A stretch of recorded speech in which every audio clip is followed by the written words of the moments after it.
Good evening. Welcome to the Town Council Special Meeting, January 13th, 2022. Can I get a roll call? Holloway present. Bennett present. Buckholz present. O'Brien present. Grossman present. Volmer present, calling from Minocqua, Wisconsin. All right. Let it be known we've established a quorum. Can everybody rise for a moment of silence and a pledge of allegiance?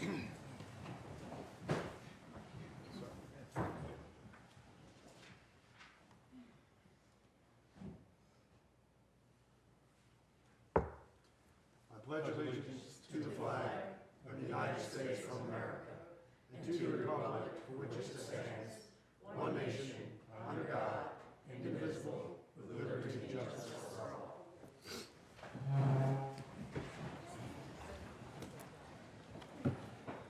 All right, public comments on agenda items only, 3 minutes per speaker.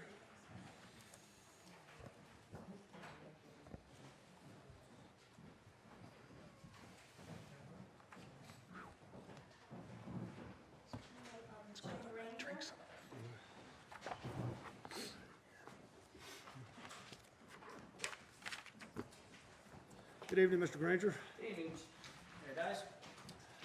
Jim Granger, 524 Jefferson. Mayor Dies, members of Town Council, Mr. Hosey, town staff. I've been supporting the Navy as an officer, government civilian, and now a contractor for almost 37 years.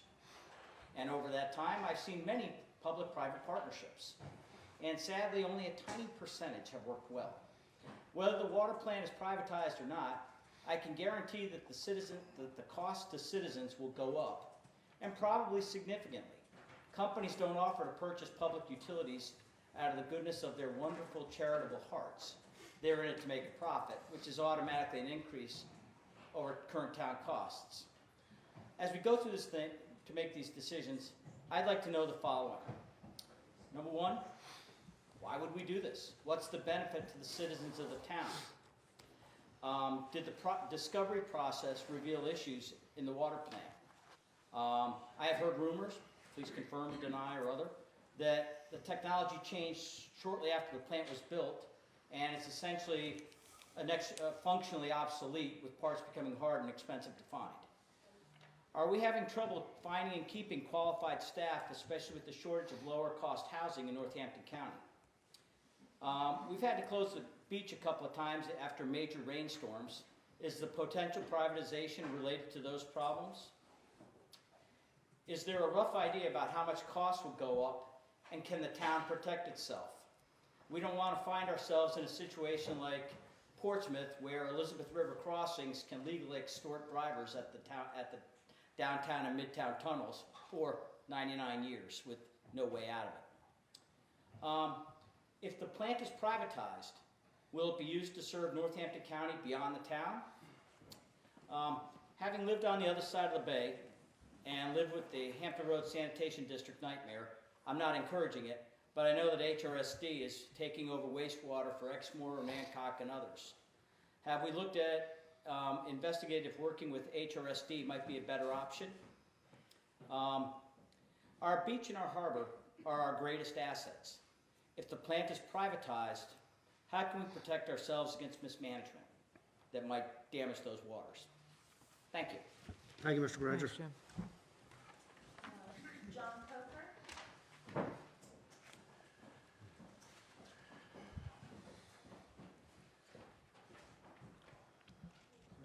Mr. Supervisor? That's me. Good evening, Mr. Mayor, members of the Town Council, Mr. Hosey. Thank you for hearing me. My name is John Coker, 1530 Elliott Creek Lane, Cape Charles, Virginia. I'm here tonight as a citizen of Northampton County and as District 1 Northampton County Supervisor. First, I want to say that I think you're doing exactly the right thing by looking at having a professional firm take over the running of your sewer plant. The complexity of operating and the ever-changing regulations in this industry are far beyond the capabilities affordable to a small town or any small town like Cape Charles. Having said that, I strongly believe it is the wrong direction to sell the plant to a for-profit organization. A few years ago, all the towns in Northampton County and the county itself agreed to become part of the Hampton Road Sanitation District, HRSD, as did all of Accomack County. As we properly said at the time, this obligated us to do nothing, okay, but offered us the opportunity to solicit HRSD's help, okay, if and when we felt like we needed it. That time is now. HRSD is not a profit-based organization that has been historically well supported by the Commonwealth of Virginia. And in fact, okay, HRSD is a political subdivision of the Commonwealth of Virginia. Hopefully you know about and have investigated the benefits that HRSD is currently in the process of bringing to Exmoor, Nassauites. Granted, these towns have much older and less sophisticated sewer systems than Cape Charles, but they will soon have first-class capabilities and will no longer have to maintain the complexity of their own operations. These towns and the county see this as a long-term partnership that will endure for decades and will allow for expansion, okay, and growth without having to worry about significant capital expenses and large escalations of fees charged to their citizens. Yes, the HRSD fees will increase, but HRSD services approximately 1.7 million people, all in the Commonwealth of Virginia, okay, which clearly assures them strong representation in Richmond to prevent unreasonable fee escalation. This will not be the case with a for-profit solution. As you have to know, there are billions of grant dollars available at the state and federal level for this type of infrastructure in Exmoor. And Onancock, working with HRSD, and Exmoor, working with HRSD, have already been able to gather many millions of dollars, okay, for the work they're doing. Finally, I do wear a county hat here today, and I strongly believe HRSD can be a county solution, not just a solution for Cape Charles. HRSD is in the process of doing amazing extensions in Onancock. They're talking about going from Chincoteague all the way down to Onancock to do their sewer. A similar expansion in Northampton County could help the Cape Charles Route 13 area, could possibly help Sheridan, and could go as far north as Eastville. So please consider the long-term financial implications to the citizens of your town, since for-profit companies work for the benefit of their shareholders' wallets, not the wallets of your citizens. Thank you for your time. Thank you, Mr. Coker.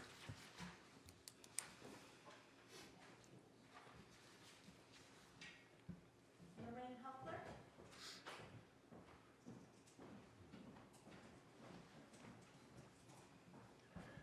Thank you, Council, and the opportunity to present.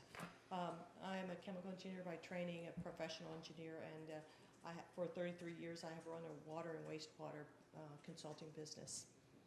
I just have two questions. The first is that the town of Cape Charles currently has a 0% interest loan for this wastewater and water plant to pay off. They're halfway through it. And this state-of-the-art plant, I think, is a real asset. The town acquired it at a discount because there were grants. And so one question is now the right time to sell it? Why hasn't the town considered retaining ownership of the water and wastewater plant asset, but outsourcing the operation and maintenance and billing services to a third party as a comparison to selling the asset and outsourcing the maintenance, billing, and servicing of the asset for the citizens of Cape Charles? My second question is, there's been some information that has indicated that the town perhaps wants to use the proceeds from the sale to build a town hall. The value of this to the citizens of the town having a new town hall, I think, is not very much. It accrues to the town employees and perhaps some of the efficiencies, but it's balanced by the other side of the equation, which is the impact on water services and rates. This is a very small service area, and it's very hard to find comparables in the industry. Does the sale of this asset improve and the building of the town hall improve the value of services to the residents? Does it reduce the taxes or the rates on water? And what is the value of the building a new town hall to the residents of Cape Charles? Ma'am, can you mind stating your name and your address for the record, Lorraine please? Huffler. I am a business owner here. I'm a landlord for commercial and residential properties. What's the addresses? 7267 Chesapeake Drive in Exmoor. Okay, thank you.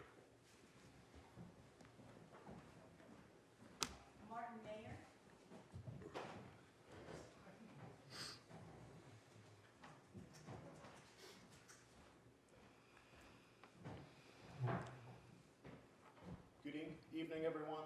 Thank you for the opportunity to be here. My name is Martin Mayer. I live at 428 Plum Street here in town. Just a few points echoing some of the sentiments that others have already made. There are generally two reasons why a municipality enters into an agreement to sell their water utilities: a lack of public capital and a lack of public sector capacity. Private corporations provide a solution to municipal budget problems and aging water systems, a solution that more often than not leaves communities with higher rates, worse service, and fewer local jobs. Accountability is a critical issue. Water corporations are primarily accountable to their shareholders, not the public.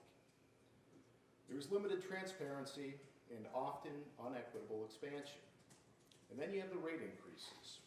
Privately owned water utilities have been found to charge roughly 60% more than local government providers for water and wastewater.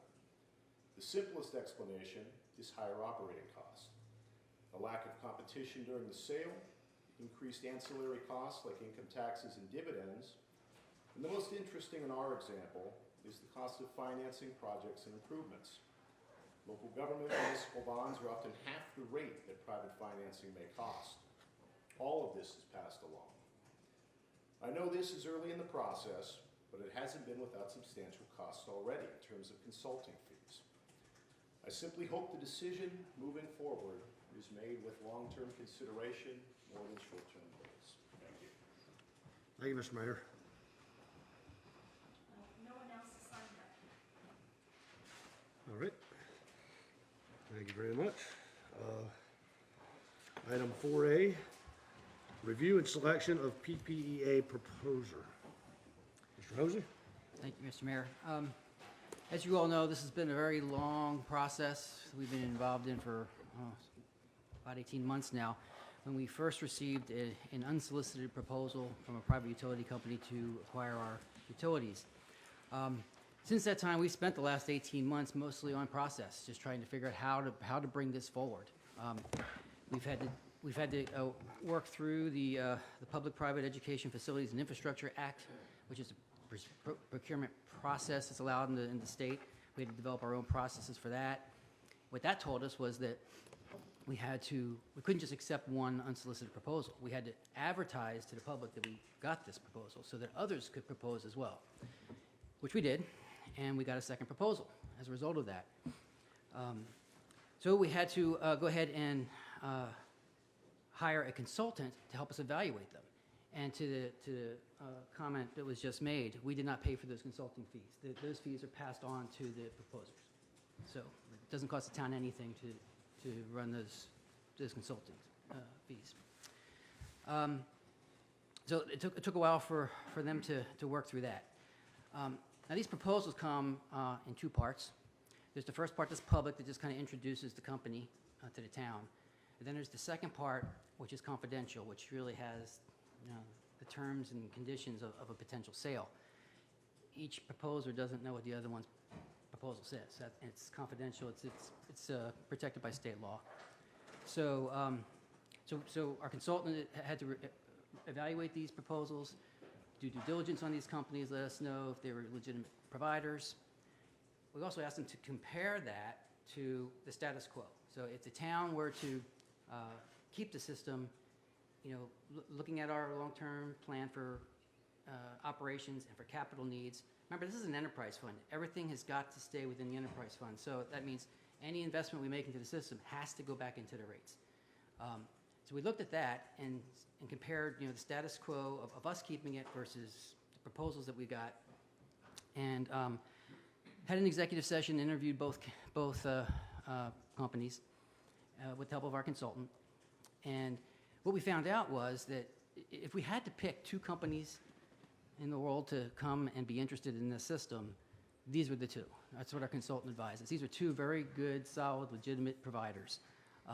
And so it was a fortunate thing to have those two to choose between. At the end of the day, our consultant determined that both companies, as I said, were solid. They were both legitimate providers. Both proposals were reasonable, and that either one of them would be worthy of moving on to the next phase, which is the public phase, to see what, if what the public thinks of this. So that's where we are right now. This first step in the process, if you will, selecting just one of these two companies to move forward is kind of the critical one, because that opens the door and allows the information to be public and us to have a public dialogue. So tonight, that's the task before the council, is for you to choose one of the two companies, or no company. Tell me you're not interested. That's fine too. But if you're interested in continuing exploring this possibility, I would request that you make a motion to select one of the two companies to move forward to the next phase of the evaluation. All right, can I get a motion? I have a question. Can I get a motion? Yeah, I'll make a motion that we proceed with Virginia American Water Second. as our PPEA. We got a motion, we got a second, discussion, Mr. Well, I'd like to just come back to some of the questions that were raised with regards to the Hampton Road Sanitation District, and have you just talk to what had we entertained up front, and what is the likelihood of us re-engaging or refreshing some of those discussions? Certainly. Yes, of course, we've met with HRSD. I've met with I guess he's now the outgoing executive director, Ted Hedenfin, and John Dano. They were in my office just last fall talking about all this, and actually I reached out to them even earlier than that to explain what's going on, get their kind of view of the world here in southern Eastern Shore. And first of all, they would not at all be interested in water. Water is not their deal. So going with them wouldn't solve any of our water problems. They would only be interested in the wastewater plant if we wanted to try to join with them. But they would not be able to pay anything for it. They would not be able to relieve our debt. Those sorts of things. Now there were some grants that were available up in Exmoor, where they were able to do some moving around, and they were able to pay off Exmoor's debt. But they told me very specifically that there was no guarantee that they could do that for Cape Charles. So now that we're getting to this next stage, and we're going to have this public conversation, I reached out to them again this week. I was hoping to meet with them this week, but they put me off till next week. So I'll be meeting with them again next week to go over this again one more time and see what it is that they could do for us, what might or might not make sense. But part of the problem too is with the regional system in this part of the county is density. You need a certain density to make it work, and I think as Supervisor Coker pointed out, we could probably go out to 13, maybe a little bit up and down 13, but that's about all the density that currently exists. So one of the things I did talk to both proposers about, I'll jump around, I need to jump ahead a little bit. Assuming this process goes forward, and assuming we decide we want to actually sit down and work out a deal with one of these companies, that deal is called a comprehensive agreement. It's a very complex document that covers all sorts of things. And I've made a commitment that if we get that far, I would make sure that we include in that comprehensive agreement a mechanism for allowing a regional system to come in. So it wouldn't necessarily be run by HRSD, but there would be access to the capacity of the plant should it ever be needed. So the devil's in the details, obviously, and we're far away from that. But that's kind of where we are right now, HRSD. At some point, you do have to consider what's in the best interest of Cape Charles. Not that I'm trying to be anti-county. Obviously, I want to support the county as best I can, but it's the residents of Cape Charles that have invested in this plant. They're the ones that have paid for the loans. They're the ones that have made all the investment. There's value there now. To just give up that value is something that we should not take lightly. So that's kind of where we are with that. All right, the way I hear it, we'll hear more once you contact again to see if it's going to be status quo, but I'd certainly like that conversation to continue. I will, and I'll bring back more. As soon as I think Ted Hanfin's the one who's retiring, and I thought they had appointed a new executive director, but I guess they're not actually going to make that decision until next week. And so that's why they wanted to wait till next week, so I could actually speak to that person. Any more discussion? Okay.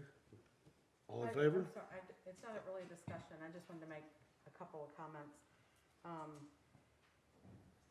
That this is the first step of the process, just to the public, to understanding that, because there were a lot of comments made tonight, and a lot of those questions will be answered very, very clearly as we move forward. The only thing we're doing tonight is making a decision to put our toe in the water a little bit more, to find out more, learn more. We've gotten those initial proposals, but mainly for the public to learn more and to have a view of all of that information and to have all the tools so that some of those answers can be had. And those dates will be made public very soon, but there's going to be 2 opportunities for the public to learn in person about that. So I encourage everybody to keep an eye out for that and to follow the alerts on them. If I could follow up on Councilwoman Holloway's comments. Yes, I sent out a general message with background information last week. I will be starting to put out additional information. I was hoping for this week, but this week got away from me. So very soon. Jim, if you could send me those questions of yours, I would appreciate that. And, okay, all right. And anybody else that's got questions, please forward them to me so I can try to consider them in the information that I'm going to try to put out in advance of these public meetings. As was indicated, we're going to hope to have 2 town. Sorry for being late. I was slow on it. Sorry. That's okay. We're going to have 2 town hall meetings in mid-February. One's going to be designed to be like in a weekday evening, and another one's going to be a weekend day, so to kind of capture, both. Some people can make one time frame and others not another. So we're going to try and do that to capture as much people's availability as possible.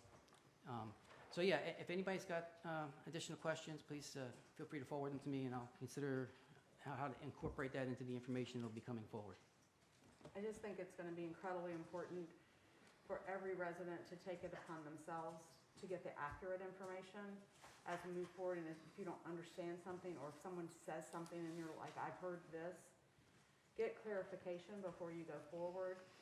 We certainly have done a lot of research and going to do even more as we move forward. So hearing that from you rather than rumblings of it, it doesn't help anything.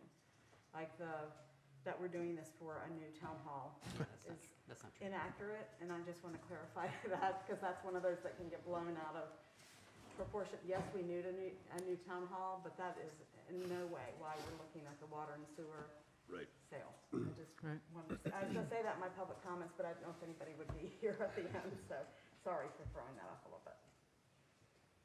Any more discussion? Comments? All in favor? Aye. Opposed? Andrew? Aye. Up next, presentation of community survey responses. All right, so this one, this is going to be a little bit more interesting discussion. Tonight is just a presentation. We're not going to do anything with this information. It's just we finally were able to put all the pieces together and wanted to present some results. You have hard copies in your binder, and I apologize. It's taken a long time to put this together. Couldn't have done it without the help of Julie Pruitt over there. She's done all the heavy lifting for this, so thank you, Julie. There was quite a bit of information to sort through and to get it into a presentable format. So this, what you'll see tonight, is already on the website. We didn't get up there till this afternoon, unfortunately, but it's there now. So if anybody wants to go take a look at it. I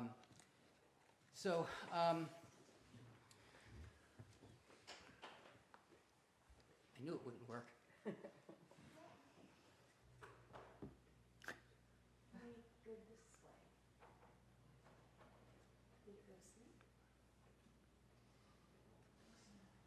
These things never work. It worked when we tested it. Of course. Always works when you test It it. always works with everybody's Get a bigger hammer. There you go. All right. Let's see Good if I can- job. Can I I do it? wonder if it's You Yeah. need to aim here, not Oh, at the oh. TV. There you go. Ah. You can be taught. All right, so we had a phenomenal response. 442 responses. That's really remarkable. I was really pleased with the amount we got. The way that broke out was 236 were submitted electronically through SurveyMonkey, and quite a number, 206 came in on paper copies. So what we did is we kept it concise to just one page, printed both sides so that we could put it in with the utility bills. A lot of people got those utility bills, filled it out, stuck it back in the mail with their check, and it worked out wonderfully for everybody except Julie, who had to manually then put all that information into SurveyMonkey. So a very good response. So the first question was just some basic information about who is responding. So please choose the closest one that applies to you, and it's about residency. So the first one was, full-time resident, resides in Northampton County, but outside the limits of Cape Charles, owns property within Cape Charles, but has a primary residence somewhere else, and then resides outside of Northampton County, but visits Cape Charles. So you can see by the top one, that's the full-time residence. That was 49%. And almost as many that own property here, but have a primary residence somewhere else. By looking at just those in-town people, excluding the other information, 53% were here, and 47% have interest here but live somewhere else.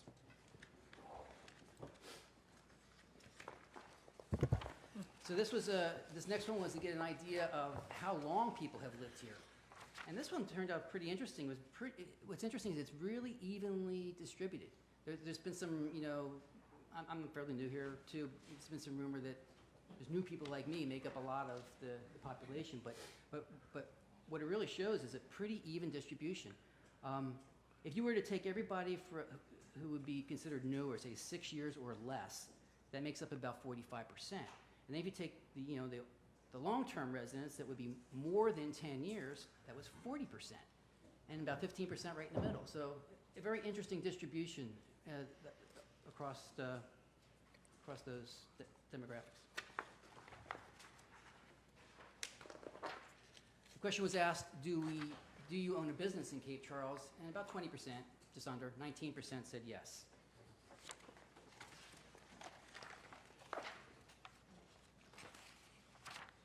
This was one I was particularly interested in, about the type. For those who are employed, do you work full-time, part-time? Are you retired? That sort of thing. And what was really interesting here is, for me, what I was looking for was how many retirees do we have? People are saying that we are or are becoming a retirement community, and that is bearing out. But with what we're seeing here, 37% identify as retired.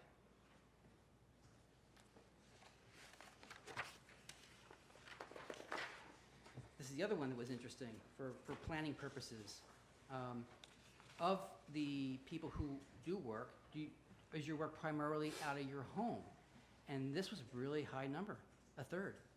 A third of all people who claim that they work from home in Cape Charles, and that's an interesting number. I will note that this was one flaw in the original survey design that Julie had to fix for me. When we put this out in the field, we only had yes and no answers. There was not a NA answer, so anybody who was retired didn't have a place to mark, and they put didn't. So anyway, she had to go through and sort all that out for me, and this is accurate. After all that's accounted for, a third of our people work from home.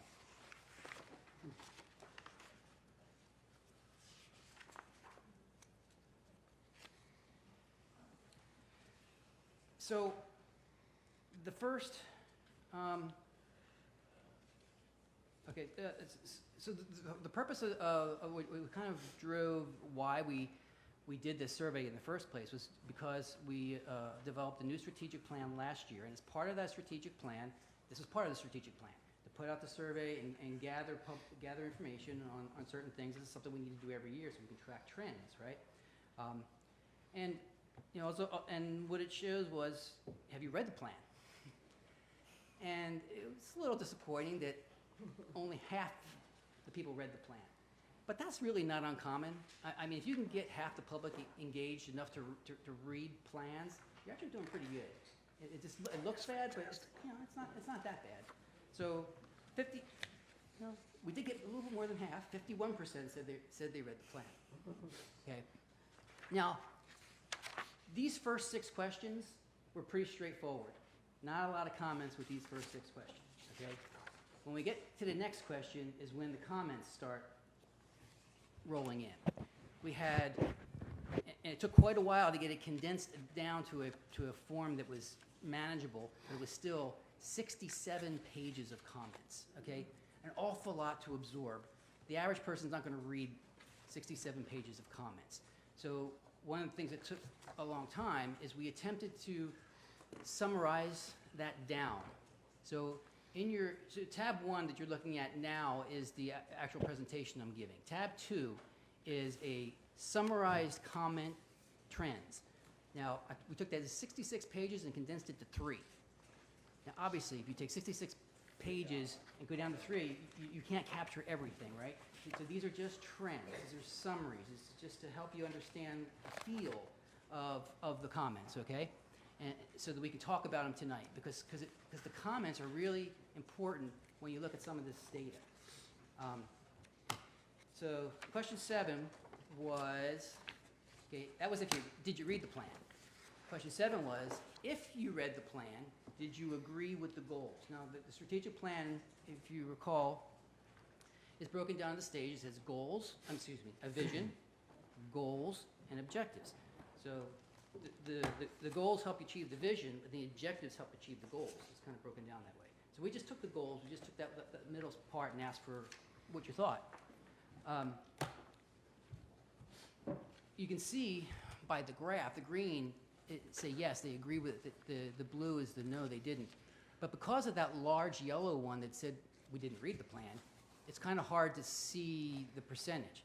So what we did is we created a second graph, just measuring those that actually read the plan. Now it's not working. There. So of just the Crash. Never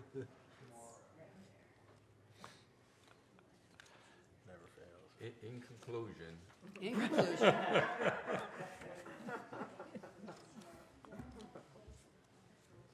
well, it was 90%.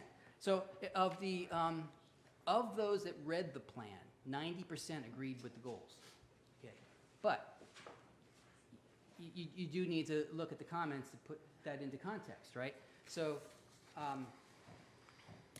some of the themes that we saw. So this summary document, which is also online, when you go look. So we have comments for. There you go.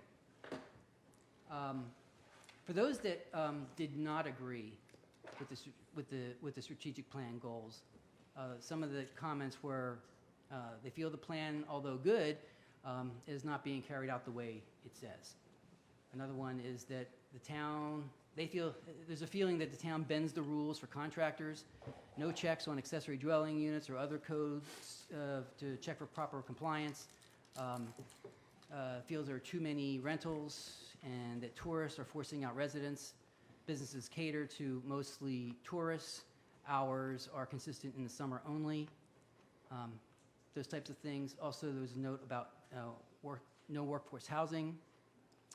And then there was concerns about the concrete plant and clamming operations. Now, in this document, we tried to qualify the number of So we would pull from a number of different comments and summarize them, and then we tried to put the number of comments we pulled to give you a rough idea of how many people said that, right? So now remember, there's 142 people that responded. So if you see a comment in here with 3, take that for a grain of salt, with the proper grain of salt. That's 3 people out of 442, right? So really, I'm not to say not to pay attention to anything that's got the low numbers, but pay more attention, I would say, to those that are like 10 or higher. You know, now you're starting to get into something that's more than 2%. You know, it's more of a statistically significant number. So, you know, the comments that said that they agreed with the plan, said they agreed, but felt that there needs to be more emphasis on improving the community for full-time residents. And the primary improvement needed was housing for year-round residents and the workforce. There were a lot, like 8 people just put, you know, well, they agreed, but for the most part, or they, you know, they kind of qualified their approval. Some said that they said yes to the goals, but they thought the goals and the implementation was vague. And that they felt that it kind of catered to tourists and begged the question, does the town serve the residents or the visitors? I had some additional comments on the plan. More emphasis is needed on maintenance and improvement of the beach. Some of the details were too vague regarding vacation rentals and golf carts as they were mentioned in the plan. Need more specifics about how we're going to be preserving the town's historic character. More emphasis is needed on walkability and sidewalks. And then this one question that was asked that kind of captured some of the sentiment was, can police or town employees afford to live in this town? Can police or town employees afford to live in this town? There was a question that was asked by a respondent.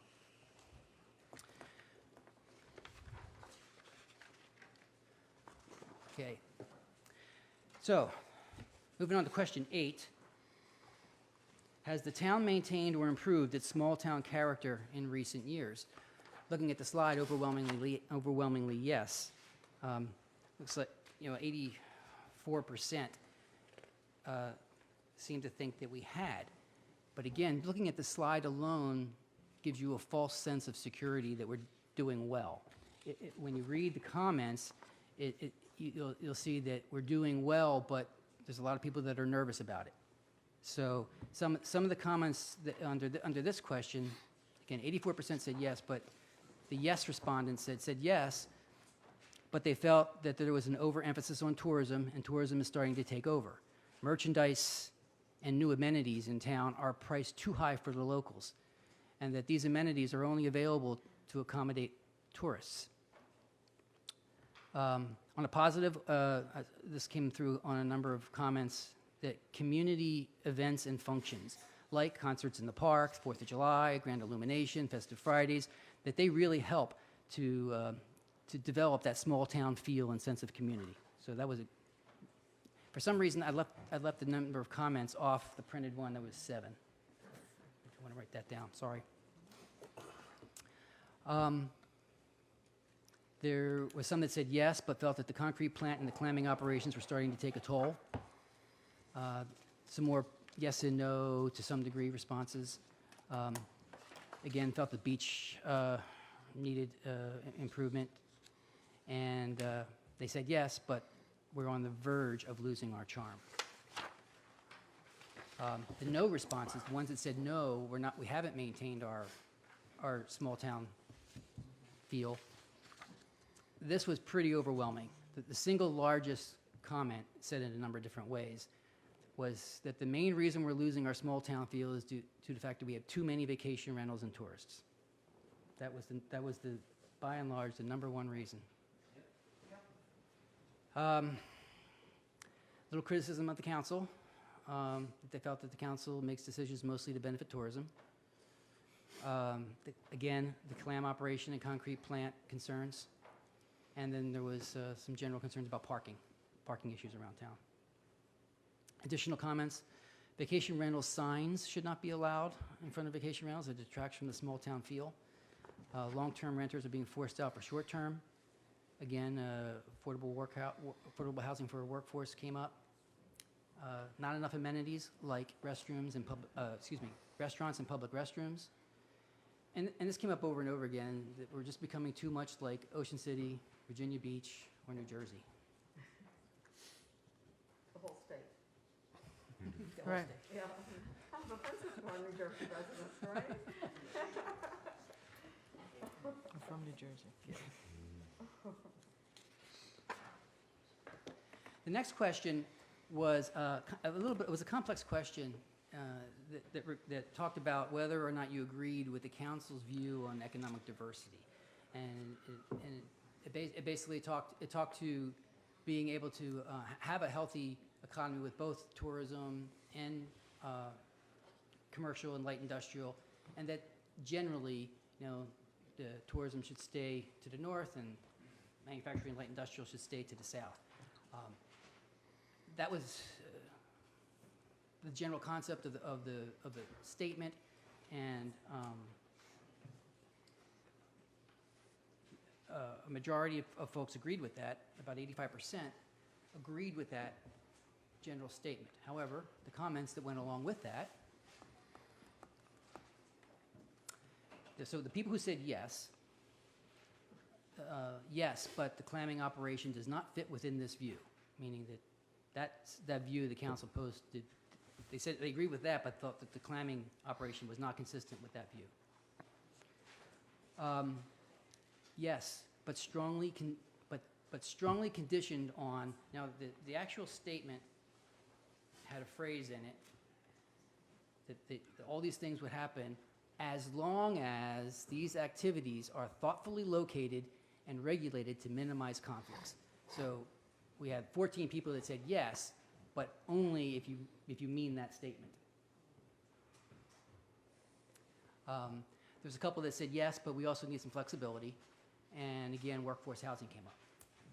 Now the no responses, the people that said no to this question, quite a few, 19 responses said that they felt that the industrial sector has caused issues for the town, the environment, and quality of life.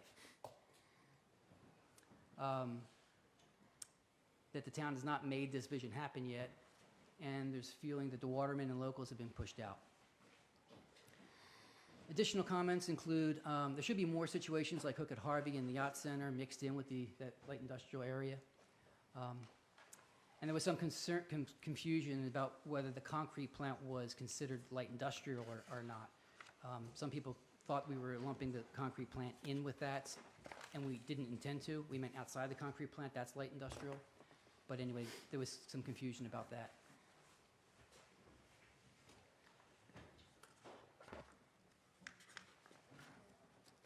Question 10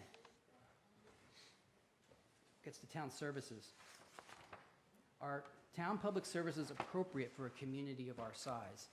And again, very high percentage said yes. 81% said yes. Of the no responses, the main reasons for saying no was that public works need more staff with workload continuing to grow. Because there are too many tourists, services needed exceed the number of employees. Employees are hardworking, but simply not enough of them. Need more police in the summer, excuse me. The building and zoning department is understaffed, and it certainly is. Again, beach maintenance came up, and need for more public restrooms came up.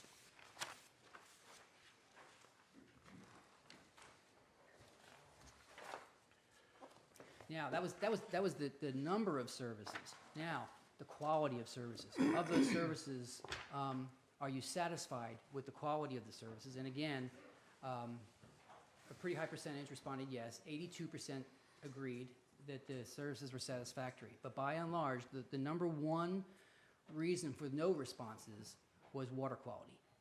Water quality is unacceptable and hard on the plumbing and appliances in homes.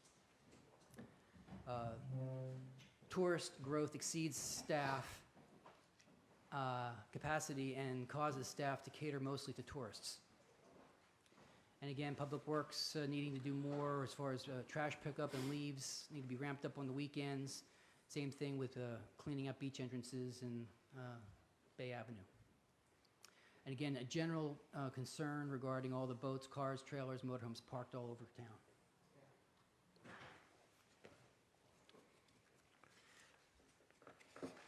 Eleven. This was an interesting one, or 12. I'm sorry. 12. Would you be willing to pay an additional $9 per month to your trash service, making it a total of 26, to implement curbside recycling in town? Now, the only vendor we could find who would do this would not take glass. So we qualified that and said we wouldn't be able to take glass. This was an interesting one. I was watching the results as they were coming in when it was open. And this was neck and neck the whole time. The yeses were ahead, then the no's, and then I was really curious to see how it would wind up. And then at the end of the day, the no's did edge out the yeses slightly. The 52% said no. The yes responders, the people who said yes, were very curious about why glass couldn't be taken. But the no responses, this is where it gets interesting. The no responses said 23 people who said no said they would consider it if glass was included. Others thought that rental guests wouldn't use it properly, and a lot of other people said no just because they thought it was easier to take their stuff to charity. So we did a secondary analysis on this one. If we could find a vendor that took glass, 23 of those no's become yeses. Well, assuming it's $9, still. Assuming everything else is the That's same. right. Correct. If that happened, it flips. It goes from being slightly negative to being slightly positive. So it goes from about 53, right now it's 51% no, but it would go to be about 50, sorry, it's, I'm losing my time. 52, it's right now it's 52% no, it would go to 53% yes. Again, it's right on the line. It's just right on the line. So the takeaway here is that, probably there's not support to do it right now. But if we can do some research and find a better vendor at a similar price, it might be worth doing. But again, the numbers here right now don't overwhelmingly convince that people are desirable, given the No. fact that everybody has to participate. Correct. Yeah, correct.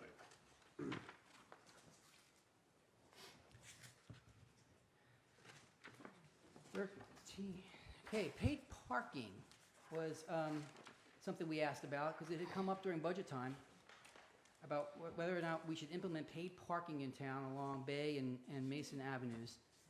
And this was another one that was really tight. At the end of the day, the no's came out on top of the yeses, but just barely. So there's 51% says no, we shouldn't do it. But here, when you read the comments, the comments are still interesting, but it doesn't change the result. So what we found was there was a lot of conditional yeses here. So the people who said yes, but only if this happens or if that happens, right? And so a lot of people said, well, all people in Northampton County should get a pass. Or all rental property guests should get a pass. All golf carts should be exempt.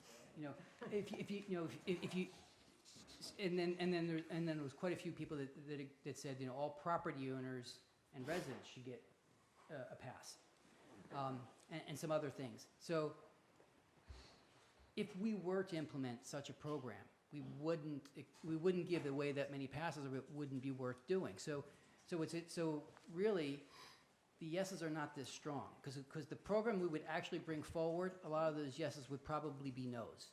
So it goes from about a 51% no to about 57% no when you remove the conditional yeses. Can I ask a question? Sure. And this is Andrew. Now, I think this question is a good example, and I think questions 6, most of the questions between 6 and 13, I need to see it broken down by the classifications in questions 1 and 2. Because, for example, on the parking issue, I suspect the people who live in town who are actually paying the taxes for, you know, the maintenance of the beach and whatnot, probably had a higher yes percentage, whereas the people in the county who are not paying town taxes to contribute to that, probably are more opposed. And I know in my anecdotal talking to people around, that's at least been the pattern. And I think on a lot of these, we need to see what the breakdown is in the pattern of who's answering how. Because once again, I mean, we're interested in what all of our stakeholders have to say, but I also want to know what the voters and taxpayers of town want to say compared to the overall pool. Very, very valid. And yes, and we can rack and stack this data later. You know, I'm sure many of you would want to have questions similar to that, and you can give that to me later. We can provide that kind of data. Generally on this one, though, you know, if we go back to the original question, vast majority of the people are townspeople paying tax. Either they're living here or they own property here, but they're paying taxes here. So that's why I feel pretty good about this survey. I mean, there's not a whole lot of outsiders weighing in on this particular survey.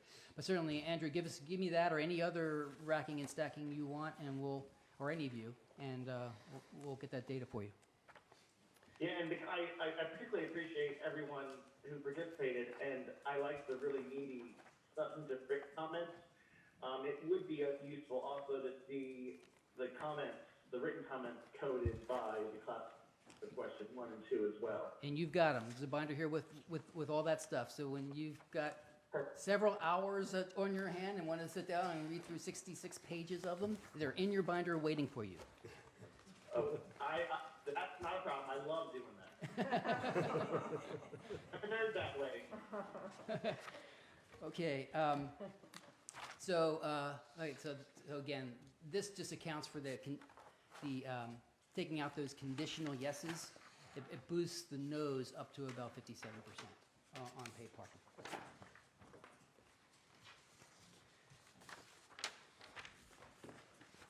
Next one, we were asking about a basketball court. Where do people most want to see a basketball court? The Central Park and a potential new sports area south of Rayfields, kind of on the east end of the hump, were the two main players, and south of Rayfields came out on top,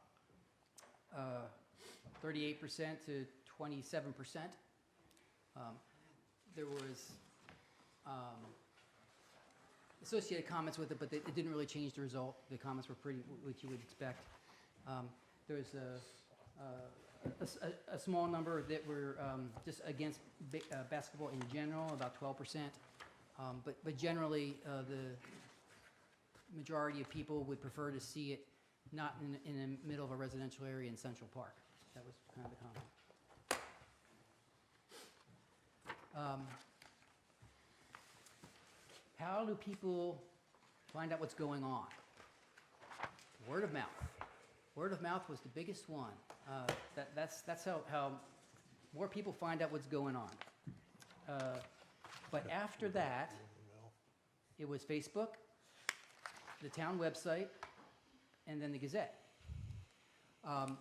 So that's why when I started putting down information on the PPEA, I kind of was already privy to some of this data. By putting it in the Gazette, and then putting the Gazette on the webpage and posting it on Facebook, you capture the top 3. And that's kind of why I did it that way. And while I probably will continue doing it that way, just to reach the maximum number of people. Now, next time we do this, I'll try to design it better. I had in here a category called blogs. Blogs is kind of a really loose term. Not everybody understands what it means. So a lot of people put in comments like Cape Charles Happenings or the Mirror, that sort of thing. So I just went through and counted them. There were 32 comments for CC Happenings and 13 for the Mirror.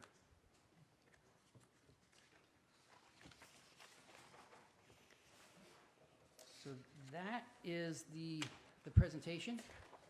Any questions? Well done, a lot of information.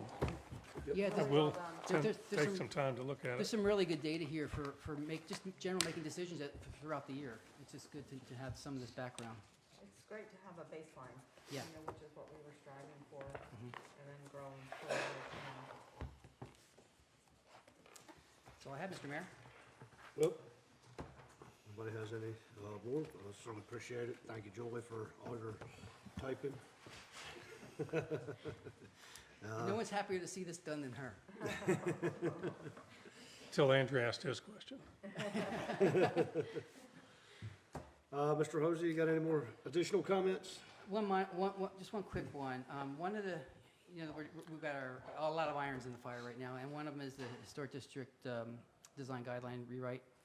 And our consultant's working hard on that, and they've just sent us the first draft that has some real meat to it. Now, it's not pretty, it doesn't have any of the graphics or anything, it's just kind of the meat. We've already scheduled the public meeting on the 27th that you'll be at. So I just want to warn you, I'm going to be emailing you this draft to look at, to help you be ready for that meeting or to offer comments. I'm going to be sending it to you and the Historic District Review Board. How many for pages comments. is it? Paul, how many pages is it? 75. Can we have a printed copy? 75. Yeah, something like that, yeah, yeah. Yes, ma'am. You knew that was coming. If you sent it to me, I was I'm the like, same way. I got to touch this and mark Well, I it. like writing comments in the margin. It's Yeah. just easier. Thank you, I Yes, appreciate it. we'll do I that. don't waste paper that often, but on those big things, So, What's a few trees? so yeah, please be looking for that and try to look at that. And if you have any comments, I'll put a date in the email when you need to get it back to us, because the project committee that's interfacing with the consultant will consider all the comments from you, from the board, and our comments, and we'll turn them around and get them to the consultant. That's due the first week of February, so a lot going on. That's all I have for tonight. and that session is January 27th. January 27th. 2 weeks. Public session. Yes, public outreach session on that. Mr. Grossman, we'll start with you tonight. Oh, all right, so I got about a half an hour's worth.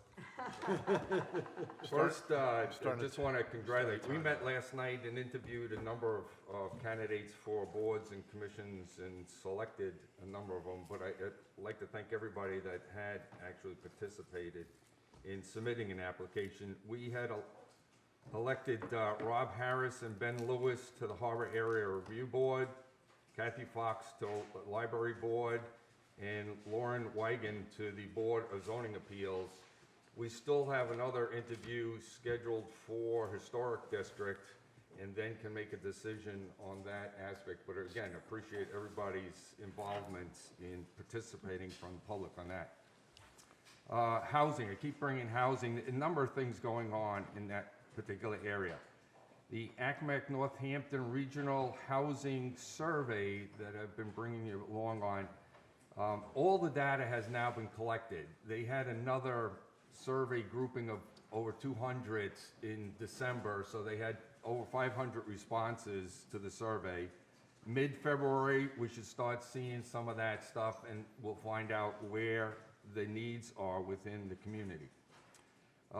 Board of Supervisors last Tuesday, they have elected to have a subcommittee with Supervisor Coker and Leatherberry to work with their planning commission at the county level to start looking at housing zoning issues, to start seeing what they need to do to start breaking free some of that stuff. The Economic Development Authority for Northampton County is going to be creating a subcommittee on housing in the way of promoting housing, and in particular workforce housing. So that's going to be addressed at next week's meeting.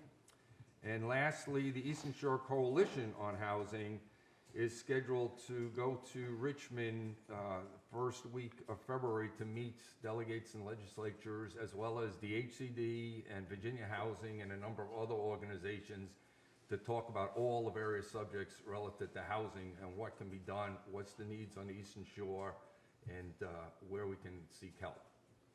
That's all I have. Thank you. That's a tough act to follow. I'd like to encourage everybody to participate in the process as we go forward. It's going to be key to transparency of communication and everybody on the same page and harmonious communications, which I think we really have to try to work towards. That's all I've got. I mean, I concur with both, and not beating a dead horse on any of this stuff, so. No, I'll beat it a little bit. I just want to go back on the water and wastewater. Most of the comments I heard tonight were, to me, of a negative tone, which is pretty typical. People are much quicker to complain than to compliment, based on my experience in public office. But we want all comments. The council that's sitting up here right now is the most diverse group of people that I've worked with in the 13 years I've been on council. And I can tell you that we don't take this decision lightly, and we don't do it without considering everything we can find to consider. So I want everybody to be assured that it's everyone's best interest we have in heart, not the council. So this is a long, difficult, arduous process. It takes a lot of information, a lot of assimilation, a lot of research, and it's a tremendously huge decision. We don't take it lightly. Thank you. Yeah. Thank you, Mr. Fleischman. And you'll walk away knowing more about water and sewer than you'd ever care Right. to know in your life. I can speak to that one, being educated by this one through the process. I have just a quick one. Exciting opportunity through the Eastern Shore of Virginia Tourism Commission. I serve as our representative for that, and we're part of a huge grant application to the EDA.